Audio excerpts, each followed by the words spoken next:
Hello, everyone, and welcome to the Slash Filmcast. I'm David Chen, and with me are Devendra Hardawar. And Jeff Kanata. Welcome to the show, everyone. You can find more episodes of this podcast at slashfilmcast.com. You can also email us at slashfilmcast@gmail.com. Today, we're going to be discussing the Lego Movie, the second part, and also an After Dark featuring Russian Doll, which is a show that I, on last week's episode of this podcast, I said I'd watch 2 episodes of, and I said I'm not particularly interested in finishing it.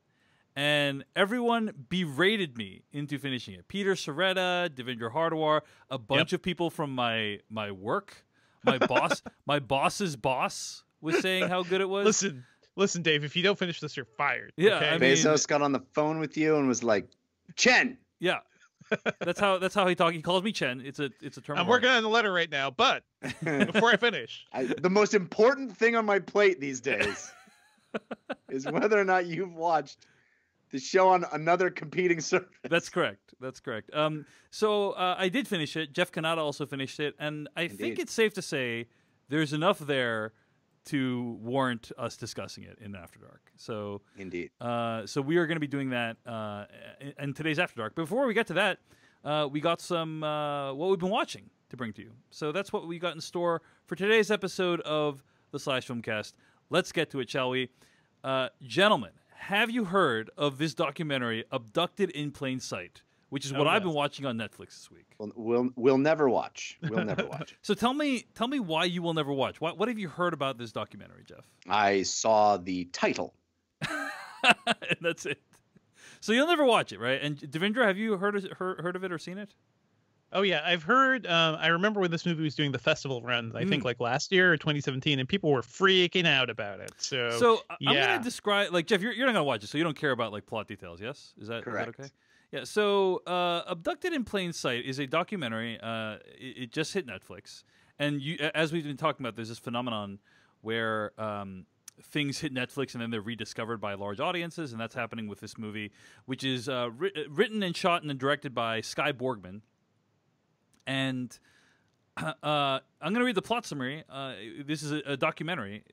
Quote, in 1974, 12-year-old Jan Broberg is abducted from a small church-going community in Idaho by a trusted neighbor and close family friend, end quote. I am not going to describe anything that happens past the first 20 minutes of this film, right? Maybe 25 minutes, which is that it's about this family, the Brobergs, who are targeted by a pedophile. And the pedophile is like really trying to get to this girl named Jan. And in order to do that, he knows that he needs to destroy/manipulate Jan's parents. So he essentially starts affairs with both of them.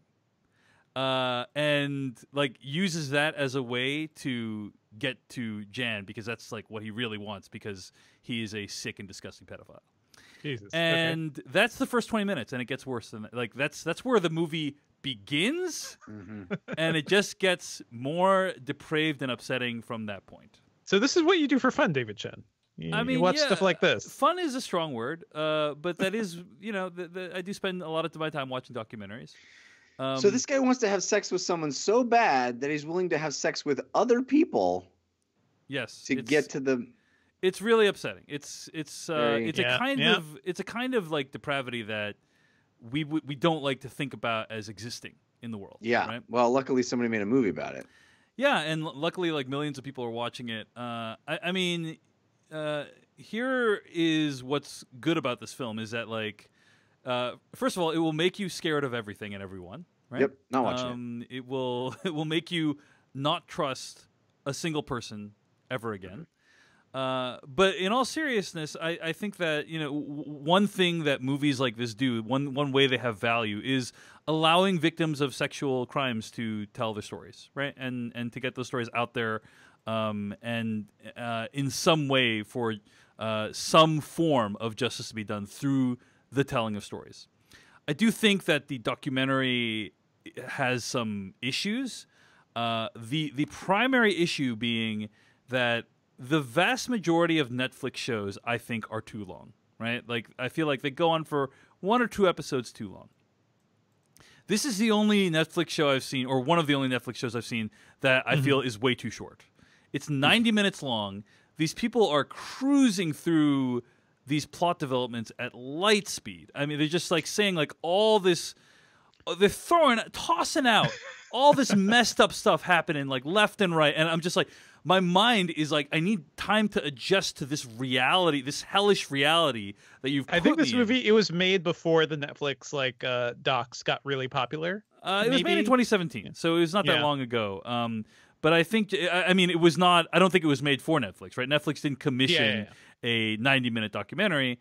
But Netflix would have been like, God, I see a series. Yeah, here, like I see like a 6-part series, right? And so I think the movie spends more time talking to its subjects. Like there's interviews with all the subjects involved, and the interviews are more concerned with recounting plot details or story details. Not plot. I'm sorry, it's a real life story. Recounting the details of a story than they are with reflecting on the story or thinking about the implications of the story. It's mostly just story versus introspection or reflection. And I think that doesn't serve the story particularly well because there's so many things that are very, very upsetting that you kind of want the movie to pause a little bit, reflect on what's happening, because the mind needs time to adjust to them. Anyway, I do think there's a value in movies like this, but it's definitely not for the faint of heart, and probably only for those who are really true crime devotees. It's weird to even talk. Like, I do think it's very odd that we've made true crime, like actual tragedies in people's lives, into an entertainment genre, right? That like millions of dollars are spent and invested and consumed, it's using. Definitely weird, right? Like, on true crime. It's the logical conclusion to people binging like Law and Order, forever. It's like, no, let's just go to the real thing instead of ripped from the headline things. Right. So anyway, it does. I mean, I'll tell you what. Like, if you are interested in what the reaction is, just go to Netflix and search hashtag. I'm sorry, go to Twitter, I should say, and search hashtag abducted in plain sight, and that'll give you a sense of how people feel when they watch this, which is to say they're very upset by it. But if you want to hear the details of this very upsetting story about a family that was ripped apart, then you should check out Abducted in Plain Sight on Netflix. That's what I've been watching this week. Jeff Kanata, how about you? I feel like, Dave, this is like you couldn't get to your Netflix fast enough when this thing hit. This feels like catnip for you. I don't know what it is. You just want to put yourself through these things. Sometimes, Jeff. Sometimes. Yeah. Yeah. Anyway, I have been watching season 2 of a show also on Netflix called Friends from College. This is a show I enjoyed a lot in season 1, but I don't feel like anybody talked about it. I never heard anybody talking about it. Well, also the reviews of it were pretty brutal. You were one of the only people I know that liked it. I have heard like from other reviewers that season 2 is getting better. Yeah, I've heard season 2 is actually pretty solid. What do you think, Jeff? I think season 2 is the show. I think the first season was a prequel to the show. It really feels like that. It feels like what the show is about is what's happening now. And it feels like we had to kind of go through what season 1, even though I enjoyed season 1, it really feels like backstory to what the actual interesting stuff they're talking about now. And again, this is a half-hour comedy. It's not like there's this, mythology or universe building from Friends from College. But basically, without giving anything away from season 1, it's a bunch of friends from college who are now in their, I would say, mid to late 30s, and they all sort of have messy romantic entanglements. And I also felt, and a lot of people felt, it was a little distasteful mining comedy from sort of gross, infidelity and stuff like that. A lot of infidelity in the first season that was kind of handled lightly and supposed to be kind of funny and charming almost. Or they're all pretty much assholes. Too. They're all assholes. assholes. I saw a couple episodes of the first season. It's like there's difficult people, the show, and then this show is like terrible people. Just like they're all the worst. But it knows that, right? Billy Eichner is a character in the show, and he is kind of there to be the audience surrogate constantly reminding everyone how terrible these people are. He's one of the characters' boyfriends, and he is constantly saying he's like the one not friend from college. He's just the romantic interest to one of the other guys. And he just is constantly saying, these are terrible people. Hello, they're awful. So like the show is in on the gag, right? They knows that they're bad people, but they're charmingly bad, and they are bad to each other. They're not like bad to everybody. So I don't know. I was in it for the first season. I thought it was really funny and really fun. Second season, I think, is a giant improvement. It really is even better. And the main reason for that is it doesn't let anybody off the hook for what we saw happen. It is really about the fallout of that and difficult, awkward, uncomfortable moments that result from it. It's really still very funny, I think, but it also has a real groundedness that puts these characters through the repercussions of what they have done. And for that, I'm really, really enjoying season 2. I'm not quite done with it, but very close. And I like the show. I think people should give it a shot. My wife and I are both very much enjoying it. Very cool. The movie is, or I should say the show is Friends from College. You're on season 2, and it's on Netflix right now. And you'd recommend, right? I do, yes, very much. All right, let's get to our review of the Lego Movie. But before we do that, we got to thank all the people who donated to the podcast this week. A big thanks to Matthew Javanshire and Zachary from Las Vegas, Nevada. Thank you all so much for your contributions. If you want to help us defray the cost of doing the show, seeing movies, putting on the show for you, all you got to do is go to paypal.me/filmcast. That's paypal.me/filmcast. And you can also go to /film.com, use the /filmcast tab, and then click on the PayPal links on the side of the page. We really appreciate any money you can donate, but you should never donate if it in any way creates a hardship for you or inconveniences you. Those who do have money, though, feel free to donate. If you don't have money, you can support us by leaving a kind review for us or a 5-star rating or whatever on iTunes, wherever your podcasts are sold. It's all greatly appreciated. It helps us get the word out about the show. Thanks so much to our donors this week. Let's get to our review of the Lego Movie, the second part.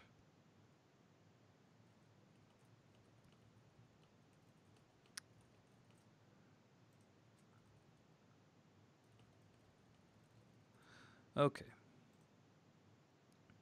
That was from the trailer of the Lego Movie 2, the second part. I'm going to read the plot summary from IMDb. It's been 5 years since everything was awesome, and the citizens are facing a huge new threat. Lego Duplo invaders from outer space, wrecking everything faster than they can rebuild.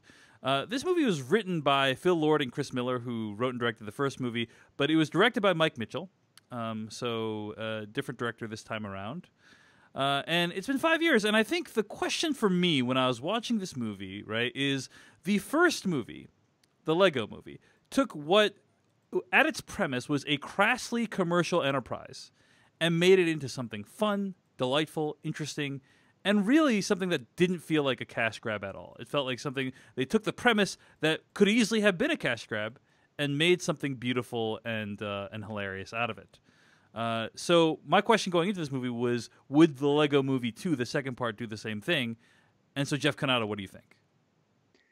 Well, Dave, I guess you could say my feelings about the Lego Movie Part 2 are best summed up in the form of a limerick. Let's have it then, Jeff. Let's hear the limerick. As the dad of a girl and a boy, this story has me bursting with joy, seeing them craft more heart and more laughs from my favorite childhood toy. Nice. I mean, I think you're missing a few syllables on that last line there, but favorite childhood. So it sounds like you had a good time at the Lego Movie 2, yes? I was right there with you in 2014 when the Lego Movie came out. It was my #1 movie of the year. I could not believe it. Felt like a miracle. It felt like a miracle. It resonated with me. It made me weep and cheer. It was so funny and heartfelt and wonderful. I couldn't believe it. And I thought, there's no way they could do it again. But I think that Lego Movie 2 is about as perfect a sequel as I could have hoped. It goes back in, I think, what seems to be an inevitable going to a place that is inevitable for this character, for what was established in the first movie, but also was unexpected. Like in retrospect, it feels inevitable, sort of dealing with the next step of adolescence, of what toys and what moving through life as a child moving into sort of pre-teenhood is about. It's about having siblings. It's still a wild, fun adventure that is hilarious and has tons of great one-liners and visual gags, and does really wonderful, inventive things with Lego themselves, Lego bricks themselves, and constructing wonderful things. All that great stuff. If you're a fan of the imagination of the Lego toy, it's still present. So it's got that all of the things that made the first movie great.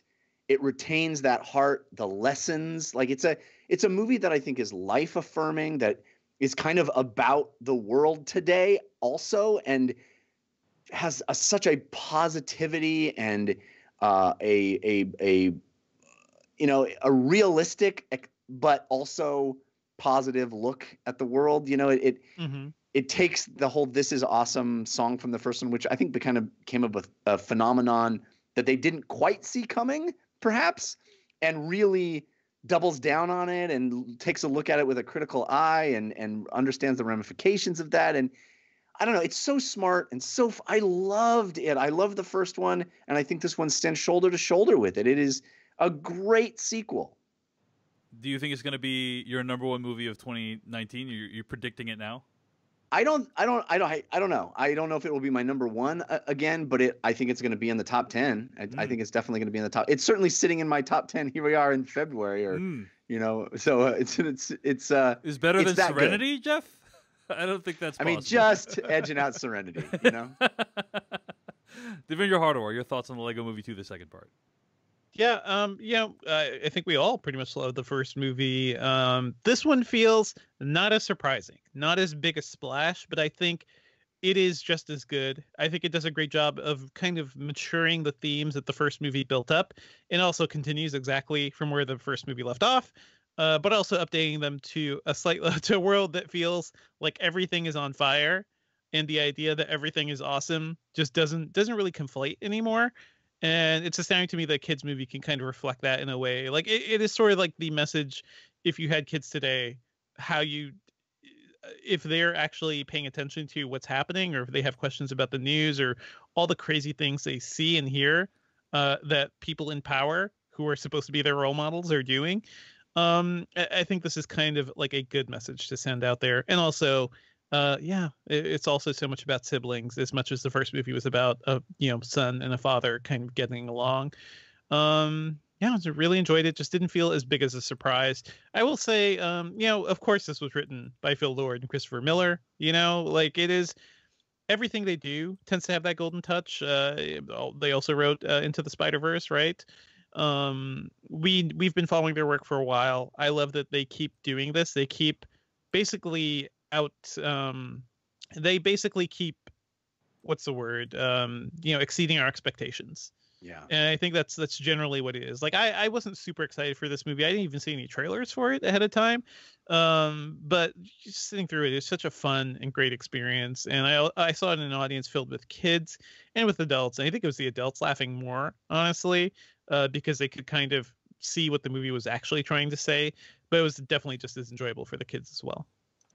Yeah, I had a great time with this movie. I think it's a delight. I agree with you, Devindra, that I don't think it's quite as witty as the first one, and I didn't feel quite like the jokes happened as quickly and as rapid fire as the first one. I felt like the first one, I felt like I was being almost assaulted by the frequency of, it's so quick, right? Like jokes like every 10 seconds or 20 seconds or something like that, and it wasn't quite that pace from my perspective. This story really takes time to breathe a little bit, but love the meta commentary stuff. I don't know that it'll age particularly well, but I certainly enjoyed watching it at the time, and I think there are some really I think actually the animation is significantly better than the first one. Like I thought really?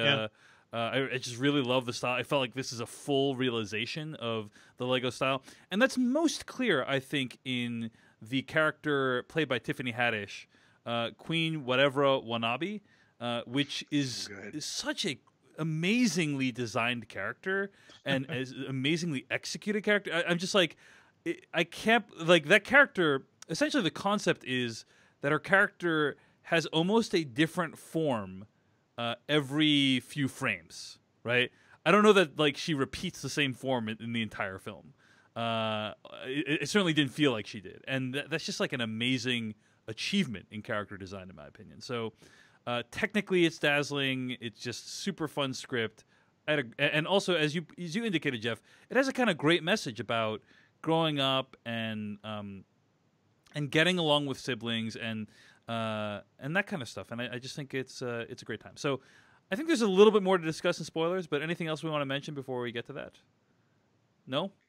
Then let's get to spoilers for the Lego Movie, the second part, starting right now.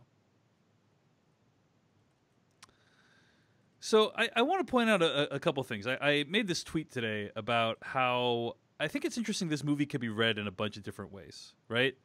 A repudiation of Chris Pratt's career, a pointed critique of DC superhero films, or a tribute to the beauty of siblinghood. And I think, like, I'm kind of interested in what the movie has to say about DC movies, about Chris Pratt's career, about kind of this gritty, grim, dark era we find ourselves in general, right? Because I think the movie is... there's this guy, right, the Rex Dangervest or whatever his name is, right, who represents kind of a hardcore, gritty, grim action hero. Yeah. He's the action hero fanboys want. Right, basically. right. And he, we think, we start off rooting for him, but then we learn that he's the bad guy. And I thought that was an interesting message. You know, it seemed like the movie's trying to say, hey, you may think that being pure of heart and earnest is lame, and you may think that it's the right direction to take your stories or to take your characters in this kind of gritty, dark place. But really, there is a lot of goodness that can be derived from the kind of pure-hearted, you know, notion of like, let's be happy, everything is awesome. Like there is still value in that perspective in the world.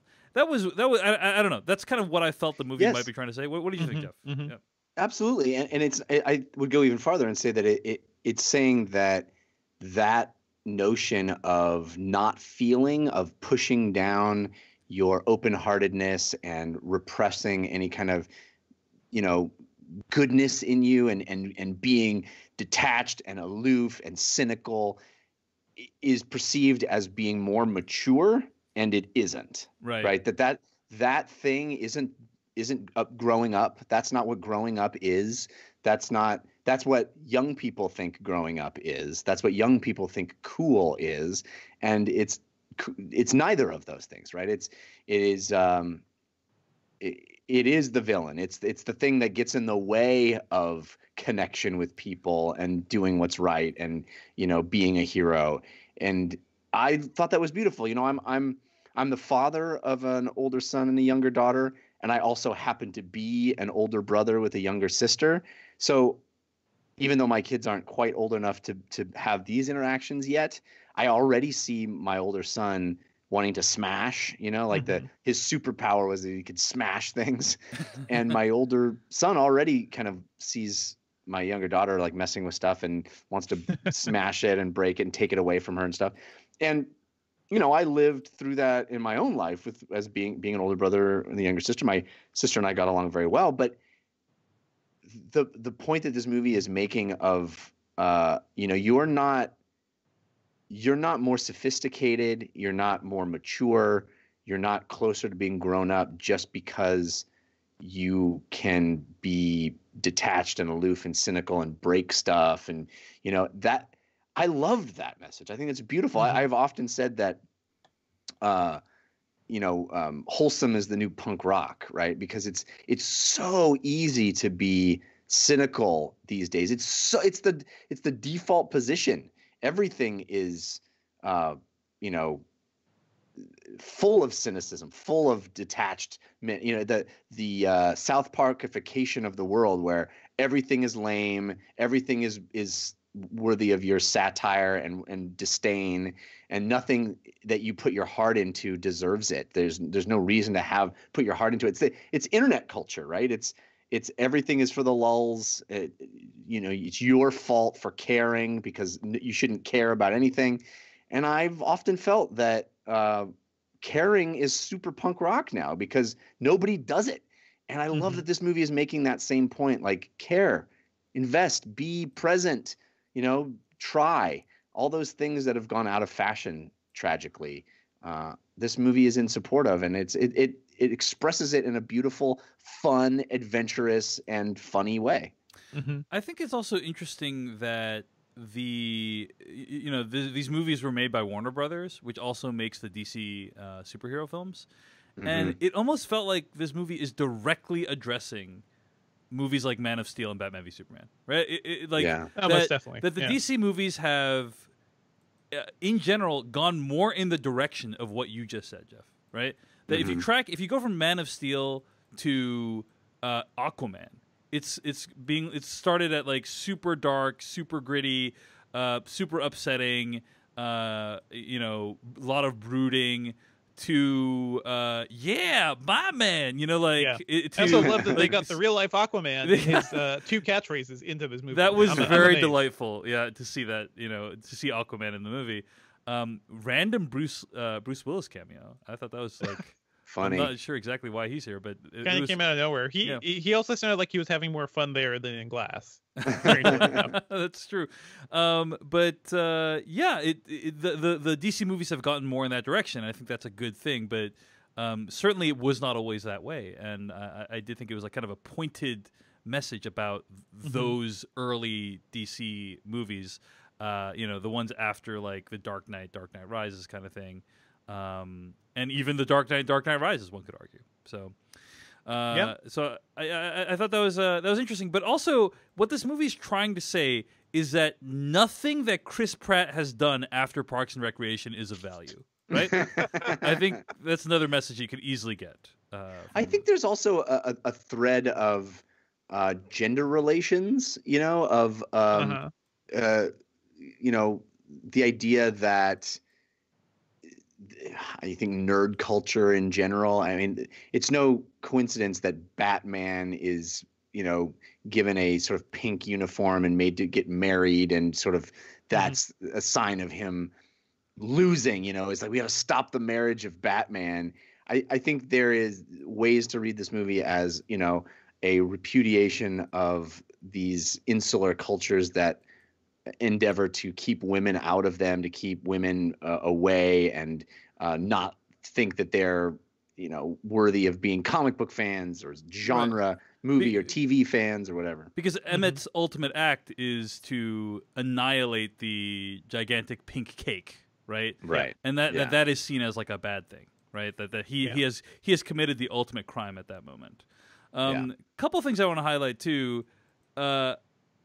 Sometimes you're watching a movie and you just get gobsmacked. You get like hit in the head with a moment that is so artful and beautiful and compelling that it feels like it's out of a different movie, maybe out of like one of the greatest movies of all time, which I don't think this is, but it has one of my favorite movie moments of all time, which is the moment when Rex Dangervest gets thrown under the laundry machine, and then you see the world from his eyes, like time lapse over the course of what appears to be many months.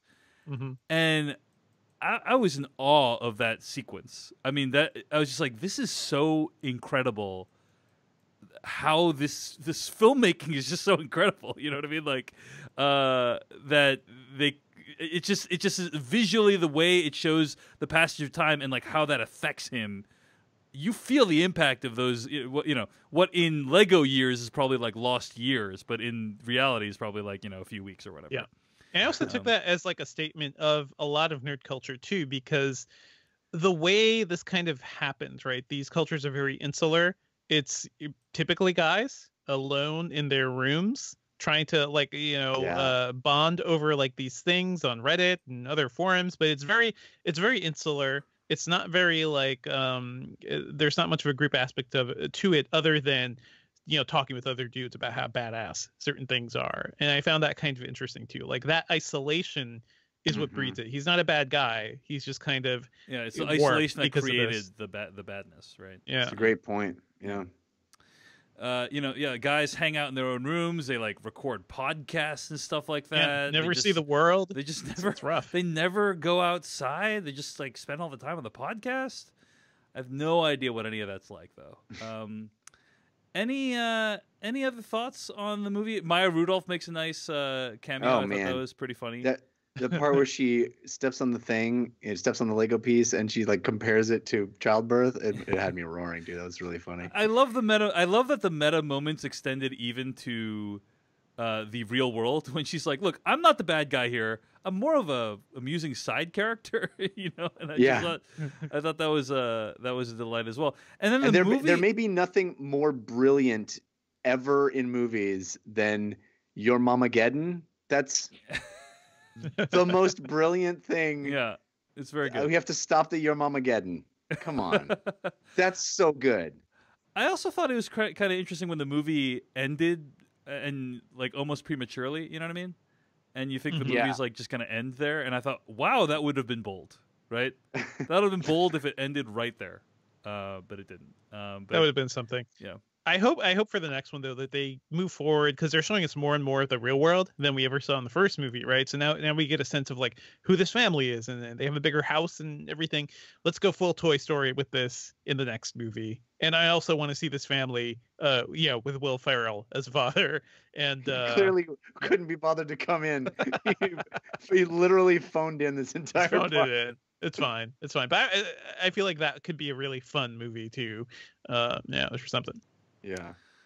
All right. It's so good. I mean, we didn't even talk about action sequences or it's wonderful. I think that this movie has as much heart and as much of a message as it has. That's the meat of what we all wanted to talk about, because the movie also has awesome action sequences and cool ideas and neat visuals. I mean, just on a pure adventure tale like kids movie, it works as well, and yet we're all, it takes a backseat to more important things, I think. Most definitely. Yeah. All right. Well, we all loved it. I actually went with my friend and his son to go see it, and the kid loved it and went to play with his Legos afterwards. It's awesome. I think it's a movie that kids and adults can enjoy, and Did you guys? Yeah, go ahead.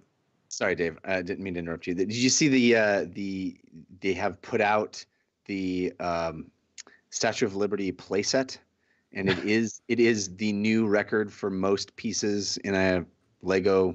I can't imagine what the price tag is. I didn't even look, but yeah, it beat, I don't know, some Millennium Falcon or something, that it now has the most pieces of any set you can buy, and it's that huge post-apocalyptic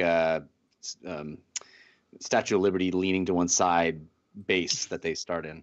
Have any of you ever been tempted by the Lego Star Wars Millennium Falcon building kit? I bought it 10 years ago. You bought it. So this is I bought it before it went out of print, and I bought it for $500, and I didn't put it together, and it went up to $5,000 on eBay. And I was like, I'm hanging on to this baby. And then they reprinted it. And now it's back to. So did you ever put it together, Jeff? I have not put it together. I'm saving it for my son and my daughter and I to do together. Oh, wow. Well, I admire both your fatherhood and also how hardcore you are buying a $500 Lego set that has 7,500 pieces in it.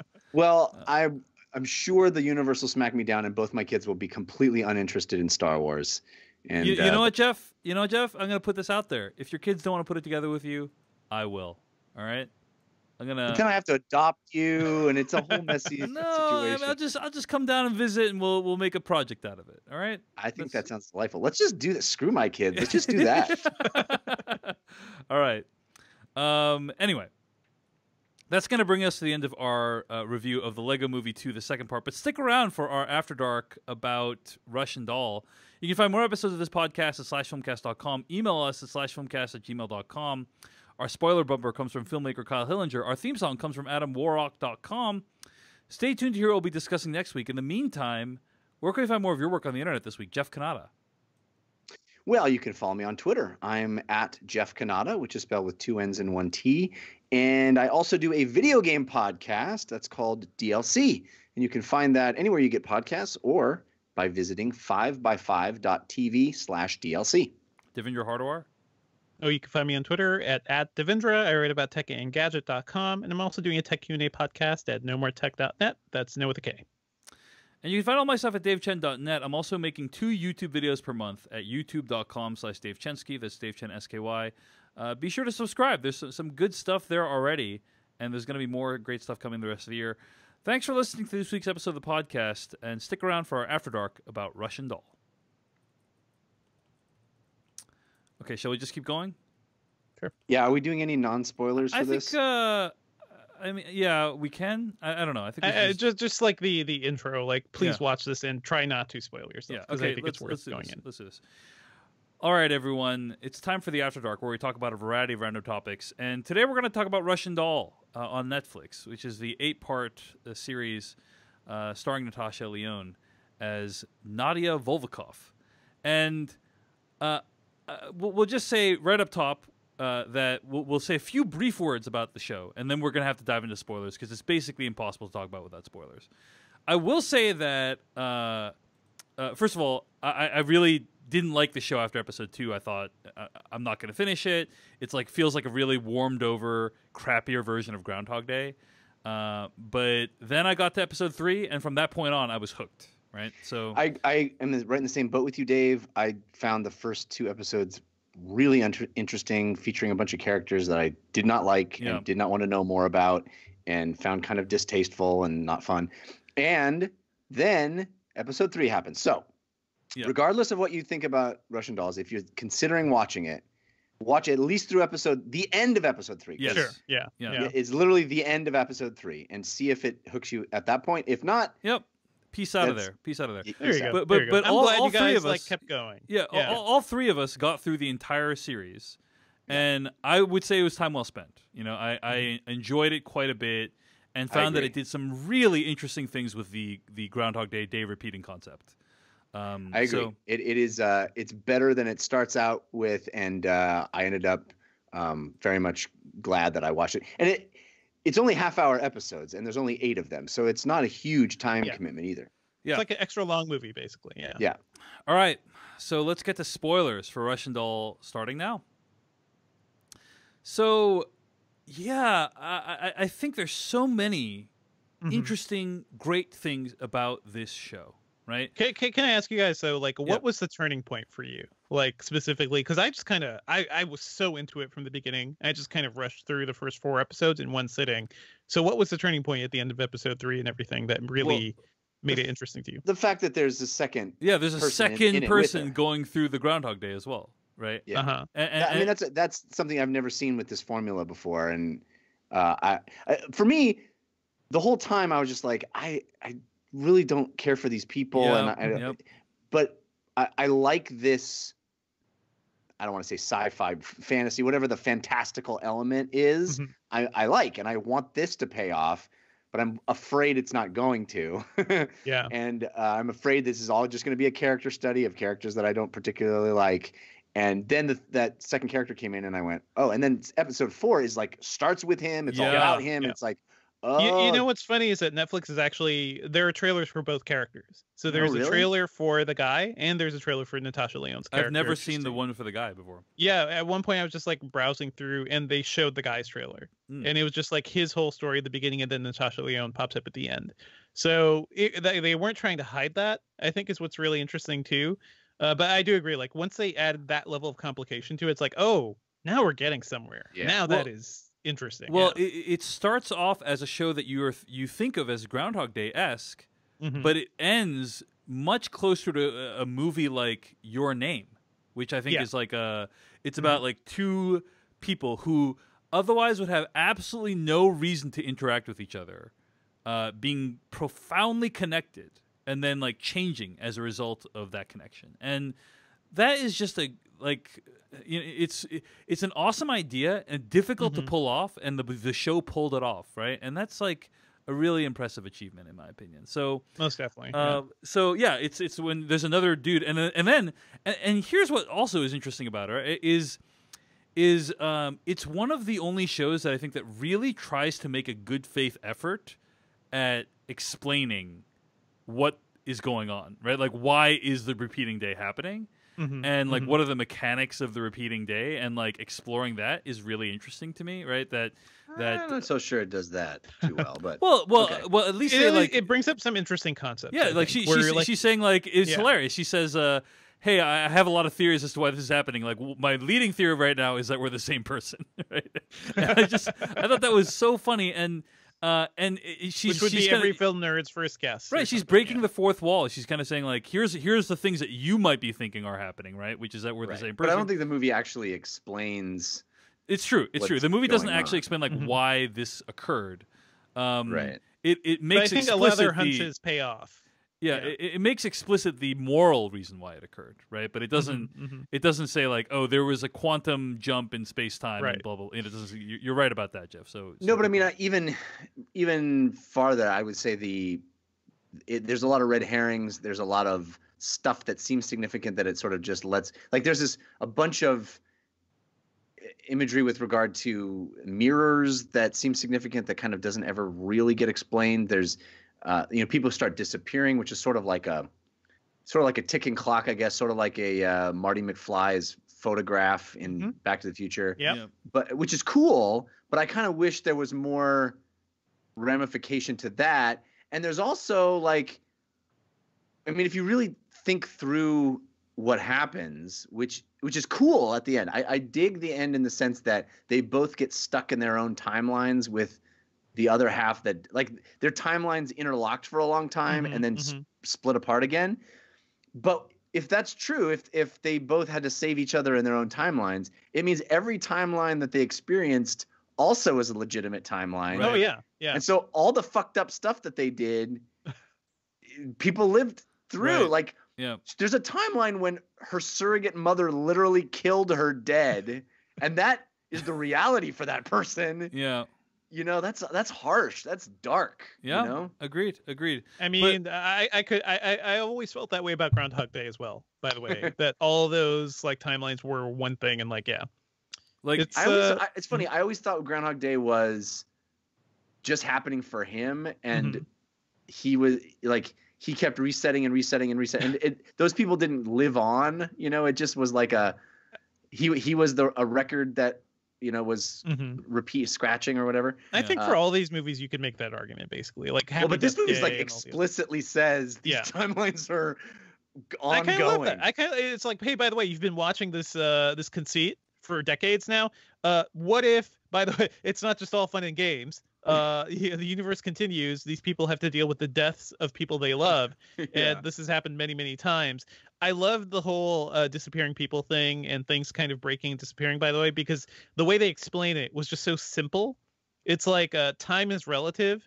So the way they're seeing it, it is aging, it is decaying, it is going away. But for everybody else, they can't really see that. And that kind of blew my mind for a while. The idea that you could be seeing the world in a completely different way, and like just your reality does not reflect everybody else's is kind of astounding, honestly, for a show like this. Yeah, well, here's what blew my mind. Was great too. Here's what blew my mind was the idea that you could repeat the day and that extremely minor differences would result in the day going a completely different way, right? So there's that moment when Alex, I think is his name, right? The character, he is having the talk with his girlfriend where his girlfriend breaks up with him. And he says something like slightly different or slightly at a different time than usual, and then discovers that she's been cheating on him the whole time. Yeah. And it's What I loved about go ahead. Dave, well, go ahead. it just is so amazing that like it makes me think of like, oh, like all the days I've lived where like if I had just waited an extra 5 seconds or been 5 seconds early with something I said, would my life be different today? Right? Like would you have changed the course of your life? It's the same situation, but just like the timing of things or how you feel that day, it can alter like everything.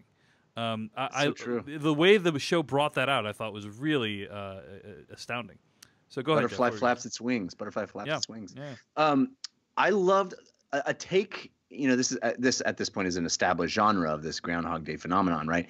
But the take of a guy stuck in it who is fastidious and likes routine, and so still does the same thing every day because he wants the routine of it. Like, that is a cool take I've never seen before and really liked. It's just fucked up. Like, you're really gonna put yourself through. Like, just don't go to your girlfriend's house, dude. Like, what are you doing? He has no other way to live. I kind of love how it's both that, so he has to learn how to like break out of his mold and kind of. This is the whole point. Like, he didn't even understand why his girlfriend kind of broke up with him. It's all that understanding. Like, the life you're living is kind of broken in a way, and Natasha Lyonne's character Nadia is like, it's completely different. It's her not valuing her life and her connections in a way too, and like, the show feels so deeply human to me, and it reminds me a lot of. I was thinking a lot of Terriers, that beloved FX show from back in the day, and then I realized Leslie Headland, one of the co-creators, was a writer in Terriers. And it's weird I can even feel that from like the bones and the character interactions in this show. It's just like. That was kind of astonishing to me too. That also blew my mind. That felt like a Russian doll moment. It's like, of course they're connected. Yes. I think what's crazy about the second half of this movie, like in my opinion, the final 3 episodes are amazing. Like on a whole different plane of existence than, you know, the first half of the show. I mean, first of all, you got this whole horror thing going on, and she's coming like. I think one of the first shots of the whole show is establishing how full the party is with like that long continuous shot. Some people would call it a tracking shot that like follows her through the party, and you see like dozens and dozens of people like packed to the gills with all these people that, you know, are there to celebrate her birthday. And then like the first time she walks out the door and there's no one there, or there's like only one person there, it's really upsetting. It's like, that's terrifying. Wow, like what is happening? Like. The movie has set it up so much that you're like, oh, okay, yeah, it's going to repeat again, and then when that doesn't happen, that's upsetting. And then one... No, you're right. It starts as a comedy and really becomes a horror show. Yes. It really does. It's crazy. Yeah. And then she exits, and then there's no one there. There's just that friend of hers. And her friend who's like stuck in a loop. Yeah. She's stuck in like a programming loop or something. And then I can't leave. Yeah, she's like, can you come with me? She's like, I can't leave. And it's like... Whoa! At that point, I'm like, I am freaking terrified of what's like. I am so scared. And that's when the show also gets like blood coming out of people. Spitting blood on a little girl's face. I mean, it gets the first 2 to 3 episodes are really sort of goofy comedy. Yeah, you know, with fuck piles and, you know, like just kind of broad stuff. And then it's like David Lynch. It becomes Lynchian. You know, in the second half, it's such a surprise. And the mom. But it really gets into what the show is about, right? Because it is the existential horror of coming to terms with life in your 30s, I guess, right? Like this is it. I gotta like either appreciate it, or if something is kind of like messed up and not quite working, like get better at improving myself, or something like that. And like this is existential horror, definitely on a Lynchian level of these characters, like just trying to figure out the value of their lives. You know, it's that difference between the full party, which Natasha Lyonne didn't appreciate at all. She just kind of like, wanted to escape as quickly as possible. And she did that for most of the series. And then confronting the empty party and realizing, oh, maybe I needed that or something, or maybe I didn't appreciate what I had. And that mom character is deeply disturbing. Oh, man. That broke my heart. Yeah, it is. It really changes tone pretty drastically.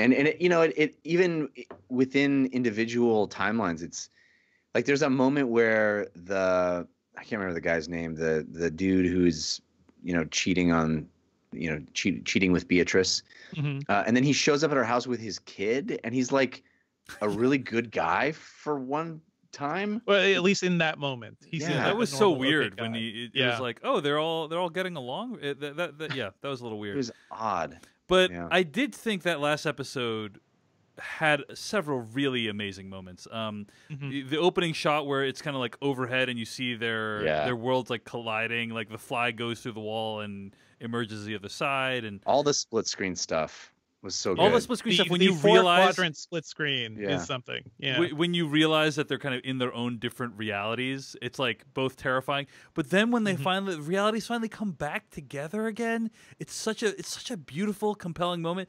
And I don't know if you guys saw this, but there is a shot when Natasha Lyonne is walking into the parade, right? And she takes like a torch, and then it cuts to the reverse shot of that, and you see her face.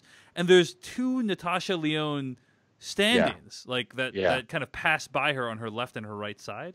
Just it happens for like a split second, and I actually paused and looked at it. I was like, whoa, that's really interesting and mind-bending visual right there. I thought that last episode, like the concept and the execution and the idea that like, oh, this person, like, can we actually like have we learned enough that we can actually redeem this other person,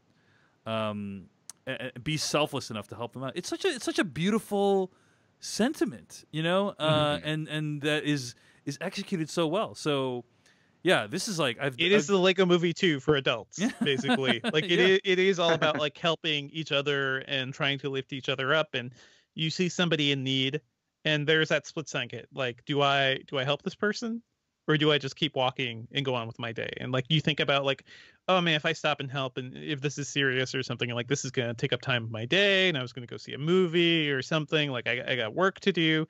It is about those moments, and the moment they come down to is when she's at the bodega, she sees Alan kind of stumbling and having trouble at the back, and choosing not to help him, or choosing like not to do much there. I found that kind of fascinating. It's not just like the butterfly flapping its wings, but it's also like those tiny moments in your life where things can go completely differently, you know, depending on how you interact with them. Did you guys think that there was I'm curious, like, what was the explanation you had in your head for why the final timeline started, right? Like, she kind of goes to see the girl and then spits blood all over her and then takes glass out of her mouth. And then the girl says, like, she's still inside you. Like, you still need to get her out, basically. Yep. But why is that the thing that caused it? Do you know what I mean? Like that was what I was curious about. I don't know if you had an explanation. Like she has finally reached the point where she's grown emotionally enough that she can. You know, is that what it was? Like, I'm curious. I feel like that's it. I have to rewatch the final episodes, honestly, to like really dive into this. But it did feel like the final test for both of them was like, okay, you learned this lesson, right? We've had all these dry runs. Here's your final shot. You have a timeline again. You have your timeline. Do what you've learned. Can you make this happen? And I also want to know, like, do you guys think the timeline's actually united at the end? Because that's not the impression I got. Oh yeah, I don't think they actually became one timeline. Okay. I don't think they actually became one timeline, but I think like in spirit they were united in that like these two people had found each other again, right? Yeah. Yeah. So that's how I felt about it. Jeff, any thoughts on that whole the final stuff there? I'm trying to remember the exact sequence of events. Because I, marathon the last few episodes, so it all kind of blurs together. But I remember them both knowing. Like, he has that moment where he's leaving. And he's like, "This could be the last time we say anything to each other." Yeah. Because they both knew it was, which kind of landed weirdly to me. Like, how do they know for sure that this is it? But they both knew that they had achieved something. I can't remember what that trigger exactly was, but as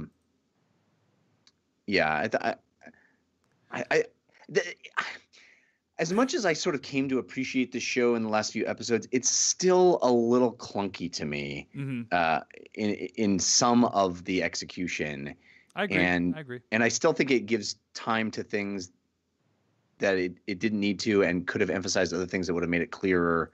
But maybe it doesn't really want to be clear. I think it's kind of working on the whole show feels a little ethereal and a little dreamy, so there's a lot we don't ask David Lynch to explain his stuff, right? And I think there's a lot of imagery out there and a lot of symbolism to work with. You mentioned the mirror stuff, Jeff, and I think I'm glad that this show didn't really say anything explicit, because it is saying so much. Like, the whole point of the show is like how we see ourselves, and how we see ourselves may not always reflect reality.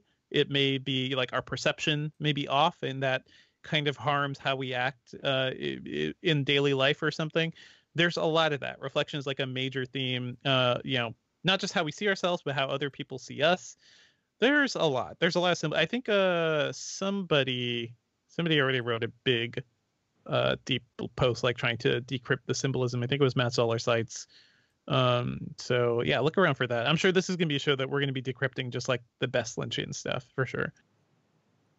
One other thing I really liked about the movie is the way that it's conveyed to you that they both die at the same time every time. Like, because immediately when it's like there's two people in the Groundhog Day, my mind is thinking, how is that possible? Because they're like, are they just in sync? And then it turns out the answer is yes, they're basically in sync. They both die at the same time, which I thought was very clever. Like there's some big force in the universe that's causing this, right?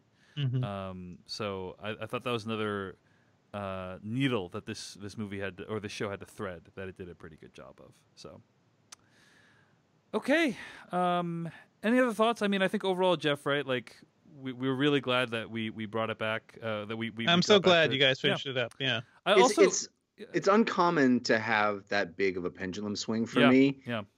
And I kind of appreciate a show all the more when that's possible to change my opinion so drastically. But this is really one of those shows, you know, people always say, oh, you got to watch at least the first season. This really is one of those shows you have to watch at least the first 3 episodes. And again, that's an hour and a half of time. So it's not, you know, huge investment. Yeah. Yeah. Also, like, I just want to point out, like, how much of the show is built on Natasha Lyonne just being, like, this is pure her swagger, right? She's being a foul-mouthed, cynical New Yorker. And I love seeing her do that, but the show kind of revels in it. Like, I know her. I know these people. I know these people who have lived in New York forever and have so many stories about the city and are so jaded about it too. But meanwhile, their lives are amazing. They have these amazing friends and go to these crazy parties, and they fail to see the joy in it sometimes. And it felt so realistic to me. Just kind of love to see that she's getting a chance to shine completely. This show is not cast like any other show on television. There is unconventional choice after unconventional choice for all these characters, and it doesn't feel like any other show on TV. It doesn't look like any other show on TV, and it has actors that you would normally see in, you know, as the sort of one episode character, the side characters, maybe, being a, you know, front and center in this show, and I give it a lot of credit for that too. Indeed. Great casting all around, and overall, a really great experience. Couple of other things I want to mention. Number one, Jeff, you're saying some things are clunky. I do think that this show does suffer a bit from, Netflix syndrome, where it does take a little bit longer than I think it needed to get to its point. I think there's thank God it's not 12 episodes, right? But usually you watch a Netflix series, it's like 12 episodes, and I'm like, that could have been like 8 episodes, right? And this one is 8 episodes, and I feel like it could have been maybe 7, right? So it's not not like I think every episode, or there's a huge chunk that needed to be taken out. Maybe just a little bit tighter would have been nice. Yeah. I also think 8 short eps is basically 4 normal Netflix episodes. So in that way, it does feel shorter than I'd expect still. I also think that it's pretty great that, this is definitely a show that rewards repeat viewing, because a lot of the stuff that you see in the first episode is recontextualized, and that's great, because you see a guy and he's talking on the phone. You're like, oh well, you form an opinion of them, right? You're like, oh well, that guy's probably an asshole or something, and then like as time goes on, you learn more and more about these people, and then your opinion like solidifies, and it does mirror the. How do I describe this? I mean, it basically mirrors like the experience of getting to know someone, right? You talk to them for like one interaction, and you have like, okay, this person is this kind of person. You put them into a box, and then the more you learn about them, the more like that thing fluctuates, right? And I know I'm probably just talking about like any movie in general, but it felt particularly acute in this movie where the things you find out about these characters are like vast in their implications, right? Right. This guy, he's a literature professor talking to a girl on the phone.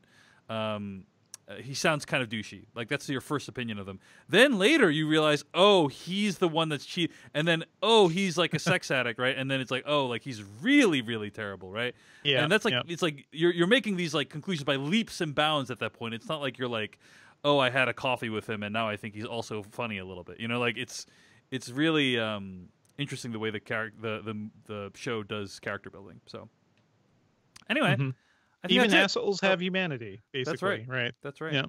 Well, I think that's it. Yeah. Any other thoughts? If not, I think we can wrap up this After Dark. But thanks for listening to our discussion of Russian Doll. Hope you enjoy it on Netflix if you have a chance. And let us know what you thought at /filmcast@gmail.com. We'll see you next week.